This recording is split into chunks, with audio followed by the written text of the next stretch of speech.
हौसले जिनके चट्टान हुआ करते हैं, रास्ते उनके ही आसान हुआ करते हैं। ए नादान, ना घबरा इन परेशानियों से, ये तो पल भर के मेहमान हुआ करते हैं। तो आप सभी का अपना channel quiz of the day with AJ में आपका स्वागत है। और आज है 10 अक्टूबर और आज मैं लेकर के आया हूं आपके लिए general science most important selected question. चाहे वो किसी भी एग्ज़ाम की आप तैयारी कर रहे हैं और अगर जहाँ पे जनरल साइंस से क्वेश्चन पूछा जाएगा तो हमारे वीडियो से आपको कम से कम 1 मार्क्स तो फिक्स है, पक्का है, आपको 1 मार्क्स तो आएगा ही है। ज़्यादा से ज़्यादा 2, 3, 4, 5 भी हो सकता है। और ये जनरल साइंस का हमारा दूसरा वीडियो है। इसका पहला पार्ट मैं ऑलरेडी अपलोड कर चुका हूँ, जिसका लिंक इस वीडियो के डिस्क्रिप्शन में है। आप दोनों पार्ट को देख लें। आपके एग्ज़ाम में कम से कम जनरल साइंस से अगर क्वेश्चन पूछा गया तो कम से कम 2-4 मार्क्स तो डेफिनेटली आप लेकर के आएंगे। तो बिना समय गवाते हुए बढ़ते हैं अपने पहले क्वेश्चन की तरफ।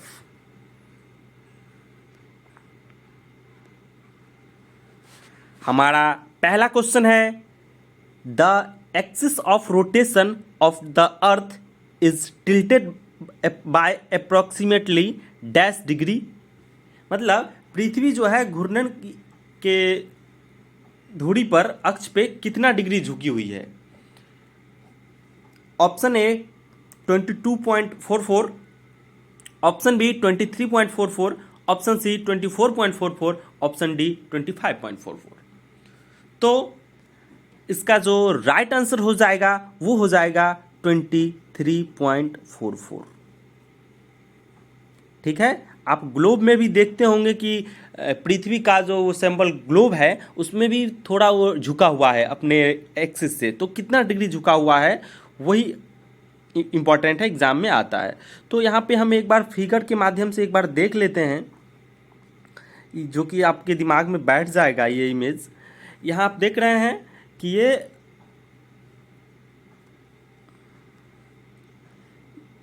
ये जो है पृथ्वी का एक्सिस है, ठीक है। और ये जो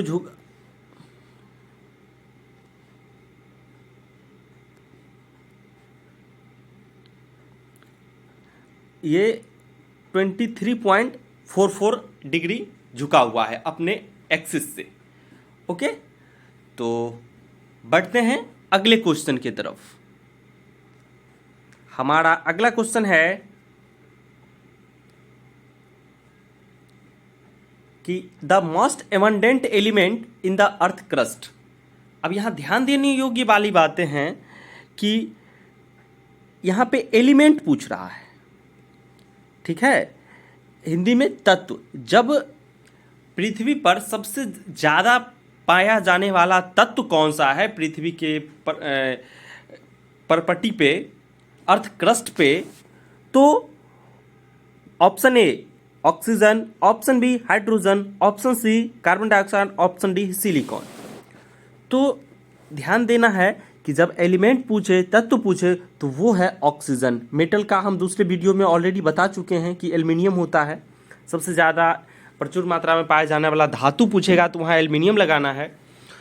और थोड़ा सा एक बार यहाँ पे रिमाइंड करवा देता हूँ, आपको याद हो जाएगा। ये आप देख लीजिए कि अर्थ क्रस्ट पे अगर मेटल पूछे, अगर ये मेटल पूछे तो सबसे ज़्यादा एल्युमिनियम होता है। और जब एलिमेंट पूछे तो सबसे ज़्यादा ऑक्सीजन होता है 47%। ठीक है।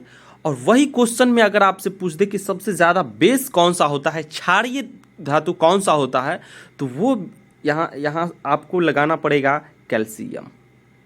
ठीक है। तो तीनों क्वेश्चन पूछा जाता है एग्जाम में। ठीक है। तो फिर बढ़ते हैं अपने अगले क्वेश्चन की तरफ।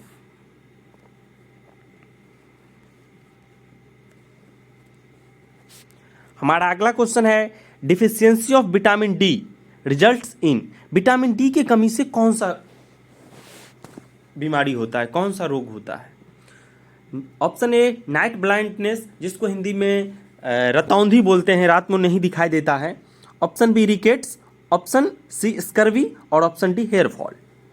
तो विटामिन डी के जो कमी से होने वाला रोग है वो है रिकेट्स। ठीक है। अब कुछ कुछ लोग याद तो किए होंगे रिकेट्स, बट उसके बारे में नहीं जानते होंगे, या जानते हैं तो अच्छी बात है। जो दोस्त नहीं जानते हैं उनके लिए एक इमेज है, आपको समझ में आ जाएगा। नॉर्मल बोन्स इस तरह का हेल्दी बोन्स होता है नॉर्मली, वही जिसको रिकेट्स हो जाता है। यहाँ पे देख रहे हैं, यहाँ पे क्रैक आ गया है, मतलब रिकेट्स वाले पेशेंट को उसका बोन्स जो है वो कमज़ोर हो जाता है। ठीक है, तो कमज़ोर हो जाता है, उसमें क्रैक आ जाता है या फिर बेंड हो जाता है, थोड़ा सा मुड़ जाता है। ठीक है, तो फिर बढ़ते हैं अगले क्वेश्चन की तरफ। हमारा अगला क्वेश्चन है, radioactivity was discovered by, रेडियोधर्मिता की खोज किसके द्वारा की गई थी? Option A Lord Kelvin, option B J Thomson, option C Ernest Rutherford, option D Henry Becquerel. तो इसका जो राइट आंसर हो जाएगा वो हो जाएगा हेनरी बेक्यूरेल। ओके, और यहाँ पे मैं एक इमेज लेके आया हूँ आपके लिए। इस भी तो जनरली नहीं पूछा जाता है, बाय चांस अगर किसी एग्ज़ाम में पूछे तो यहाँ रेडियो एक्टिविटी का जो खोज किया वो ये हेनरी बेक्यूरेल जी किए। कब? 1896 ईस्वी में। इस भी जनरली नहीं पूछा जाता है, बाय चांस अगर पूछा जाए तो देख लीजिएगा। ठीक है, और यही है हेनरी बेक्यूरेल जी, वो महान आदमी, वो महान साइंटिस्ट। ठीक है, तो बढ़ते हैं अगले क्वेश्चन की तरफ।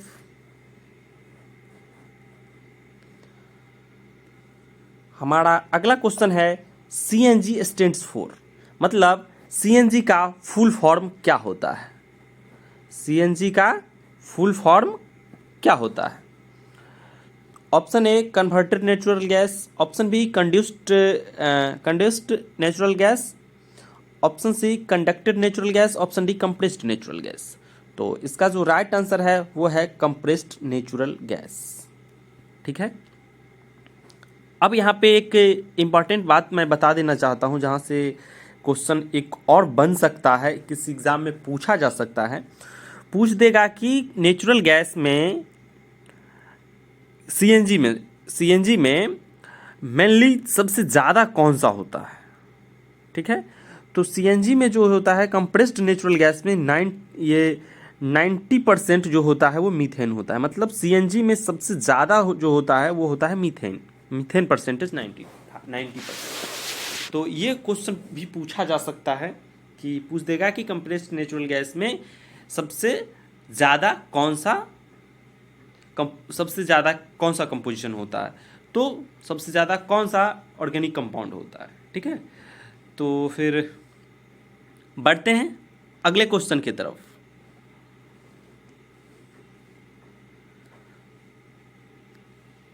हमारा अगला क्वेश्चन है, instrument used for measuring very high temperature, जिसमें बहुत अत्यधिक तापमान रहता है, हाई टेम्परेचर रहता है, उसको मापने के लिए कौन सा यंत्र उपयोग किया जाता है? तो option A pyroscope, option B pyrometer, option C seismograph, option D xylometer. तो आपको बता देना चाहूँगा कि उसका राइट आंसर है पायरोमीटर। ध्यान दीजिएगा, पायरोमीटर, न कि पायरोस्कोप, पायरोमीटर। तो अब पायरोमीटर का अगर एक बार आप फोटो देख लेंगे कि पायरोमीटर कैसा होता है, तो आप फिर कभी नहीं भूलेंगे। तो पायरोमीटर का फोटो आप देख लिए, आप लोग जरूर देखे होंगे, ये है गन जैसा होता है। ठीक है, गन जैसा होता है, यहाँ से हम लोग इसको प्रेस करते हैं, यहाँ से रे निकलता है। अगर दूर से ही अगर कोई भी जिसका टेम्परेचर हाई है, दूर में है, हम नज़दीक में जा करके तो नहीं मेज़र कर सकते हैं। ठीक है, तो दूर से ही इस गन को हम लोग दबाते हैं और यहाँ से एक रे निकलता है, और यहाँ पे एग्जैक्ट टेम्परेचर हम लोग डिजिटली देख लेते हैं। ठीक है, तो यह है पायरोमीटर, जहाँ पे बहुत ज़्यादा टेम्परेचर होता है, हम लोग जा नहीं सकते हैं, तो दूर से ही यहाँ से हम इस गन से उसका टेम्परेचर मेज़र कर लेते हैं। ठीक है, बढ़ते हैं अगले क्वेश्चन की तरफ। हमारा अगला क्वेश्चन है the nearest planet on the earth, sorry the nearest planet to the earth, पृथ्वी का सबसे निकटतम ग्रह कौन सा है? तो option A Venus, option B Mercury, option C Mars, option D moon. मतलब शुक्र, बुध, मंगल, चंद्रमा। मतलब हिंदी और इंग्लिश दोनों में मैं लिख करके लाया हूं, जिससे कि इंग्लिश मीडियम और हिंदी मीडियम दोनों के स्टूडेंट को काफ़ी हेल्प हो सके। तो इसका जो राइट आंसर हो जाएगा वो हो जाएगा वीनस, शुक्र। पृथ्वी का जो नज़दीक का ग्रह है वो है शुक्र। आपको याद हो जाए इसलिए इसके लिए भी मैं एक इमेज लेके आया हूँ। यहाँ देख लीजिए, यही पूछा गया था कि पृथ्वी के नज़दीक में कौन सा होता है, तो ये होता है शुक्र। और कई बार यहाँ से एक क्वेश्चन और पूछा जा सकता है कि हमारा पृथ्वी जो है, हमारा पृथ्वी या किस किस ग्रह के बीच में है, ठीक है, किस किस ग्रह के बीच स्थित है। तो वहाँ पे शुक्र और मंगल, वीनस और मार्स के बीच में हमारा पृथ्वी है। और ये भी एक शानदार क्वेश्चन है, किसी न किसी एग्जाम में आता है। तो फिर बढ़ते हैं अगले क्वेश्चन की तरफ।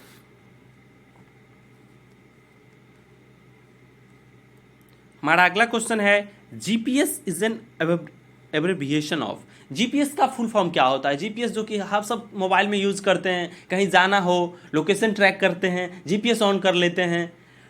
तो जीपीएस का फुल फॉर्म क्या हुआ? अक्सर ये वर्ड यूज किए होंगे, आप लोग भी करते होंगे।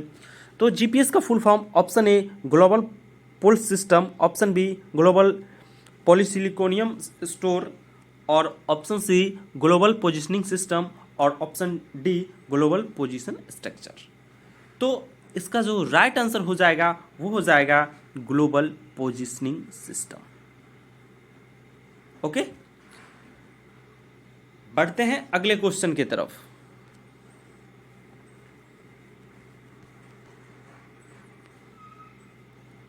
हमारा अगला क्वेश्चन है according to Graham's law of diffusion, rate of diffusion of hydrogen and oxygen has the ratio of. मतलब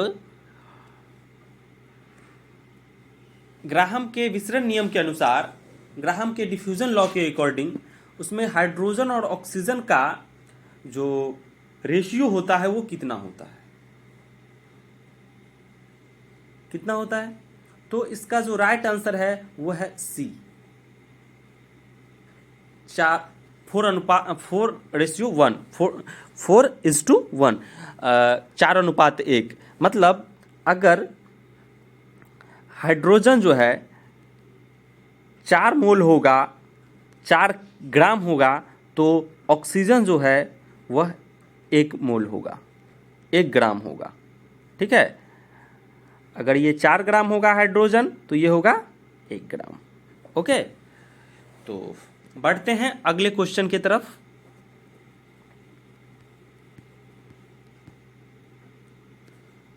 हमारा अगला क्वेश्चन है which of the following is the softest metal.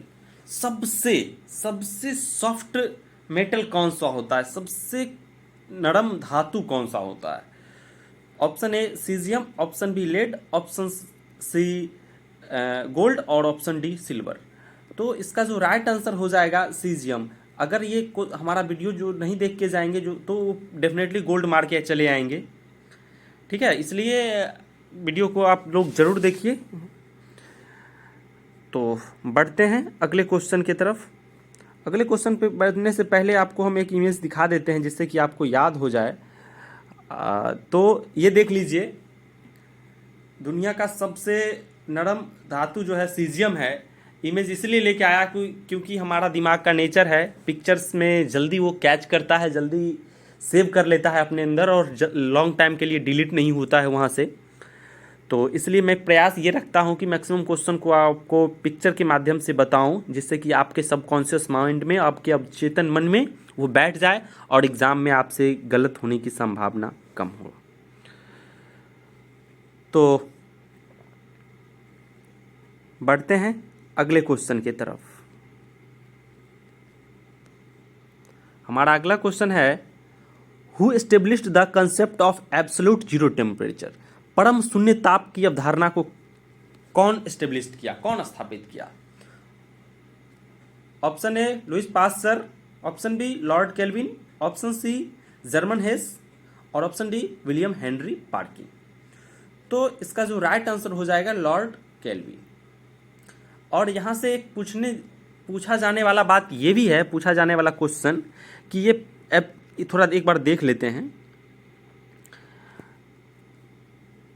Absolute zero कभी कभी पूछा जाता है कि परम शून्य ताप एब्सोल्यूट जीरो टेम्परेचर का वैल्यू कितना होता है। ठीक है, तो वहां पे अगर डिग्री सेल्सियस में कहा जाएगा, डिग्री सेल्सियस में, तो वो होता है -273.15 और केल्विन में वो होता है 0। ठीक है, तो वो होता है एब्सोल्यूट जीरो टेम्परेचर, परम शून्य ताप, परम शून्य ताप, परम शून्य ताप। और ये भी शानदार क्वेश्चन है। तो यहां से एक और क्वेश्चन कवर हो गया। बढ़ते हैं अगले क्वेश्चन की तरफ। हमारा अगला क्वेश्चन है, ये इस तरह से लिखा हुआ है, ये टाइपिंग में ऐसा आ गया है, ऐसा लिखा हुआ है कि आर्गन, यहाँ लिखा हुआ 18, यहाँ लिखा हुआ 40 और इधर कैल्शियम 20 और 40। मतलब ये जो है 40, ये इसका परमाणु द्रव्यमान है, एटॉमिक मास नंबर है, और ये इसका एटॉमिक नंबर है। ठीक है, तो आपको बताना है कि 18 और 40, कैल्शियम 20 और 40, इसमें किस टाइप का है ये दोनों एक दूसरे का क्या है। तो आप यहाँ देख रहे हैं कि ये दोनों का जो है मास नंबर सेम है और ये एटॉमिक नंबर डिफरेंट है। यही तो डिफिनेशन है आइसोबार्स का, समभारिक, हिंदी में बोलते हैं समभारिक। तो आइसोबार्स तो ये वही होता है जिसका एटॉमिक नंबर जो होता है डिफरेंट होता है और एटॉमिक मास जो है इक्वल होता है। ठीक है, तो इसका राइट आंसर हो जाएगा आइसोबार्स। ओके, तो थोड़ा सा यहाँ पे देख लेते हैं आइसोबार्स के बारे में। वही बात लिखे हैं जो इसमें हम अभी बता चुके हैं। Definition, the atom which have different atomic number but mass number are the same, वही बात है अभी ऊपर मैं बता चुका हूँ, उसी को पिक्चर्स के माध्यम से मैं लेके आ गया। आप सब में देख रहे हैं कि इसका एटॉमिक नंबर जो है, सॉरी एटॉमिक मास दोनों का इक्वल है और एटॉमिक नंबर डिफरेंट है, तो वही होता है आइसोबार्स। तो फिर बढ़ते हैं अपने अगले क्वेश्चन की तरफ। हमारा अगला क्वेश्चन है,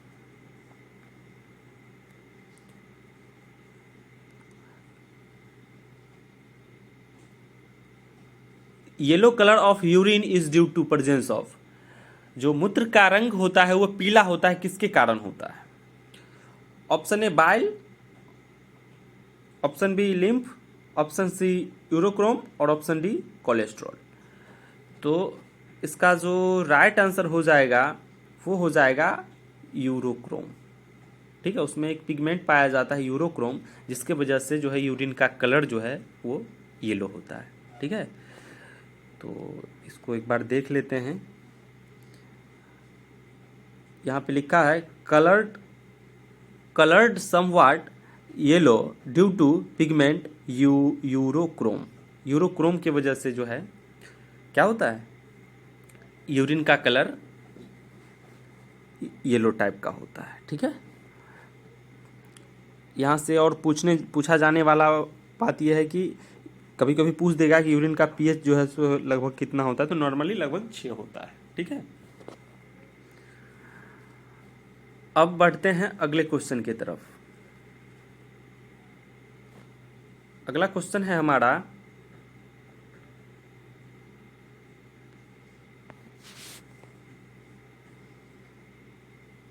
अगला क्वेश्चन है, in the earth the weight of body is maximum at dash, मतलब पृथ्वी पर किसी पिंड का अधिकतम भार कहाँ पे होगा सबसे ज़्यादा। तो option A poles, option B equator, option C tropic of cancer और option D centre of the earth. तो मैक्सिमम वेट जो होगा वो हो जाएगा पोल पर। मैक्सिमम वेट कहाँ हो जाएगा, पोल पर।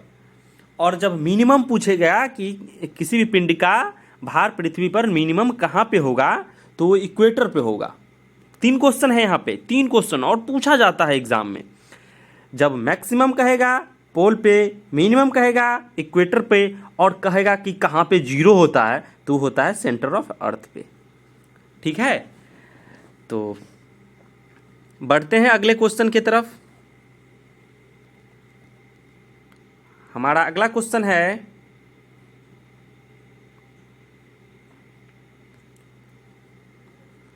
पानी में हाइड्रोजन के द्रव्यमान और ऑक्सीजन के द्रव्यमान का अनुपात कितना होता है।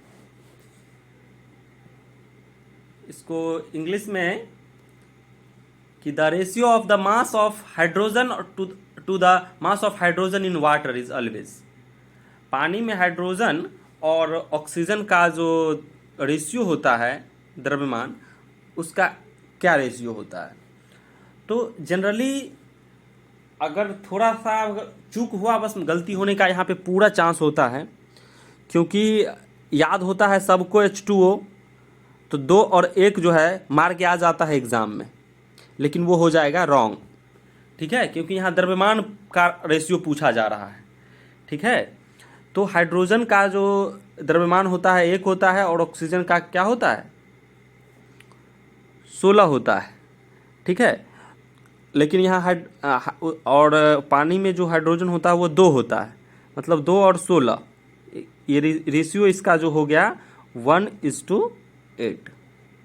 ठीक है, तो इसका यहाँ पे राइट आंसर जो है 1:8 हो जाएगा, 1:8 हो जाएगा। ठीक है, तो बढ़ते हैं अगले क्वेश्चन की तरफ। 15 क्वेश्चन हो गया, तो आज का ये हमारा आखिरी क्वेश्चन था। उम्मीद करते हैं कि आप लोगों को वीडियो काफ़ी पसंद आया होगा। इस वीडियो को आप अपने दोस्तों को भी शेयर कर दीजिए, ताकि उसको भी कुछ हेल्प हो सके। और अगर आपको हमारा वीडियो अच्छा लगा हो तो हमारे चैनल को सब्सक्राइब कर दीजिए, शेयर कर दीजिए और बेल आइकन दबा दीजिए, जिससे कि ऐसे ही शानदार क्वेश्चन का कलेक्शन आपको मिलता रहे। धन्यवाद।